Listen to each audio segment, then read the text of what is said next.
Come va? E bentornati sul mio canale. Come sempre, prima di iniziare il video vi ricordo di iscrivervi qui sotto al mio canale di YouTube, di attivare anche la campanellina così sarete sempre aggiornati su tutte le prossime novità. Bene. Allora, come sempre, video diviso in due parti. Prima parte i titoloni, vi dico i titoloni, poi nella seconda parte invece vi spiego meglio quello che abbiamo detto nei titoloni, quindi nella prima parte. E allora dovete ascoltare il video fino alla fine per capire tutto quanto. Partiamo subito con una cosa, diciamo un po' vecchia, però ogni tanto mi piace tirare fuori un po' le cose vecchie per rinfrescarle, per tenervi aggiornati e tutto quanto. Quindi vediamo sto benedetto bonus trasporti da 60 euro al mese. Che fine ha fatto? Esiste qualche altra agevolazione? C'è qualche altra possibilità? Vediamo come fare tutto quanto. Secondo notizione di oggi. Oggi volevo parlarvi di un progetto che si chiama Nuovo sportello virtuale per il cittadino e per le imprese su visite mediche di controllo. Si chiama proprio così, cioè tutta sta frase lunga 1 chilometro. Nuovo sportello virtuale per il cittadino e le imprese su visite mediche di controllo. Perché? Perché è uscita una nuova funzionalità per consentire, quindi dà la possibilità ai lavoratori di visualizzare le visite mediche a lui riferite e tra l'altro vedere anche gli esiti. Bene, adesso che vi ho detto i titoloni parliamo un pochino più in dettaglio, quindi torniamo indietro e andiamo a vedere questo benedetto bonus trasporti da 60 euro. Ve lo ricordate? Questo bonus trasporti da 60 euro che a momenti la gente semenava tra un po' per fare a gara a chi prendeva questo bonus su internet per regalare questi 60 euro che poi con 60 euro ci pagavi un mese e tira a campare. Ve li ricordate? Bene, che fine ha fatto sto bonus? Allora, diciamo questo, a livello nazionale questo contributo per l'acquisto di abbonamento, perché poi con 60 euro, che c'è una città come Milano-Torino, con 60 euro manco un mese ci compri. Comunque per l'acquisto dall'abbonamento al trasporto pubblico e locale non è più attivo. E addirittura il sito internet del Ministero, quello che regalava questo bonus, è completamente sparito, cancellato, caput, addio, no? Ecco. Quindi diciamo che a livello nazionale questo bonus trasporti, che diciamo aiutava un pochino le persone, le famiglie nell'acquisto dell'abbonamento al trasporto pubblico locale, non è attivo, dopo che è stato abolito dal 2023, quindi sono praticamente 2 anni che hai Epinen.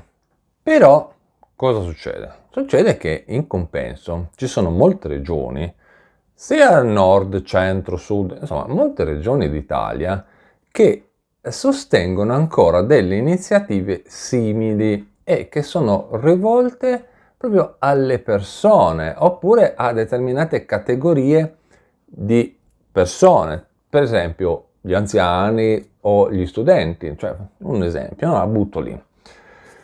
Quindi a questo punto cosa faccio? Io vi cito l'esempio della regione Piemonte, non perché è la mia regione di nascita, ma perché è quella che mi è capitata sotto mano. Ecco, l'esempio della regione Piemonte. Quindi la regione Piemonte ha introdotto quello che si chiama il bonus TPL, bonus trasporto pubblico locale. Questo per agevolare l'utilizzo del trasporto pubblico e della mobilità collettiva, no? Ecco, questo è quello che ha fatto la regione Piemonte. Nel 2024 questo bonus era di 100 euro, quindi già era un pochino di più di quello statale, insomma, voglio dire, no? Voglio dire. E questa misura ha una durata pluriennale, quindi si chiuderà nel 2026, quindi abbiamo ancora, diciamo, 1 anno e mezzo. Questo bonus è possibile utilizzarlo per acquisto o per il rimborso, attenzione, acquisto o rimborso di un abbonamento annuale o plurimensile studenti per il trasporto pubblico locale. Loro lo chiamano sia su ferro che su gomma, cioè per capirci, autobus, tram, metropolitana, treni. E allora chi può richiederlo? Domandone, chi può richiedere questo bonus? Questo è rivolto a tutti i proprietari di veicoli Euro 3 diesel, Euro 4 diesel ed Euro 5 diesel che sono residenti nella regione Piemonte e ovviamente devono avere un codice fiscale valido e non scaduto, perché poi questo bonus TPL si aggancia ovviamente al codice fiscale della persona. Quindi, per farvi capire, come dico sempre, non esiste solo l'INPS o lo Stato, perché l'INPS o lo Stato non è che sono lì per regalare i soldi alle persone. Esistono anche i comuni, le regioni e le province. Quindi è sempre meglio informarsi anche tramite i siti internet dei comuni, regioni e province, perché anche loro danno delle agevolazioni. Non le pubblicizzano come fa l'INPS, perché l'INPS è un'istituzione, diciamo che l'INPS insomma, fa questo lavoro, pubblicizza cose anche. Esistono anche le regioni, i comuni e le province. Allora, io vi consiglio di fare un giro anche sui loro siti internet e quindi controllate un attimino che cosa hanno di bello e di interessante, perché passano sempre in secondo piano, tutti si dimenticano, però non dimentichiamoci che esistono pure loro. Cambiamo argomento e parliamo di un'altra questione. Come vi ho detto prima, esiste questo nuovo sportello virtuale per il cittadino e le imprese che serve per le visite mediche di controllo. Allora, visite fiscali, orari di malattia e fasce di reperibilità di dipendenti privati e pubblici ed esonero e assenze alle visite di controllo dell'INPS. Questo più o meno è il succo del discorso.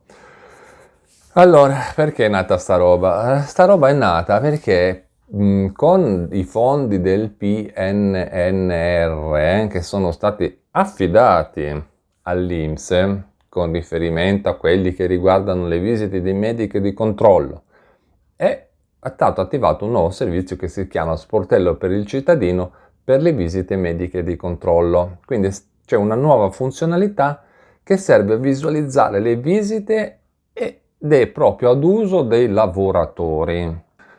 Tutto questo nasce da un messaggio dell'INPS del giugno 2023, il 2442, dove l'INPS comunicava che con il progetto Sportello Virtuale per cittadini e imprese di controllo, viene rilasciata questa nuova funzionalità per consentire proprio ai lavoratori la visualizzazione delle visite mediche a lui riferite e tra l'altro non solo le visite mediche, ma anche tutti gli esiti.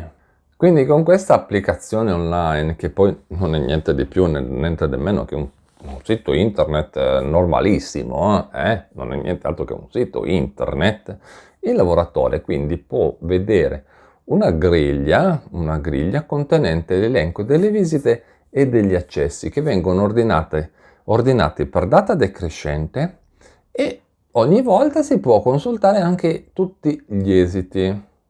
Io questa cosa qua la trovo molto utile e interessante, soprattutto se durante una malattia è arrivata una visita fiscale e per esempio il lavoratore non se n'è accorto perché magari era assente, perché doveva fare altre visite, aveva altre motivazioni, quindi non poteva essere lì in quel momento in casa a farsi visitare da sta visita di controllo. Ecco, ok? Ecco. Quindi io trovo una cosa molto utile e interessante perché almeno da lì si può vedere tutto quanto, tutto comodamente da casa senza dover, come se vi ricordate, andare fino là, chiedere, controllare, potare, un casino allucinante.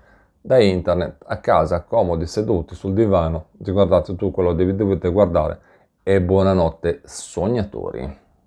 Bene, con questo è tutto, io vi ringrazio per avermi guardato, vi ricordo di iscrivervi qui sotto al mio canale di YouTube di attivare anche la campanellina, così sarete sempre aggiornati su tutte le prossime novità.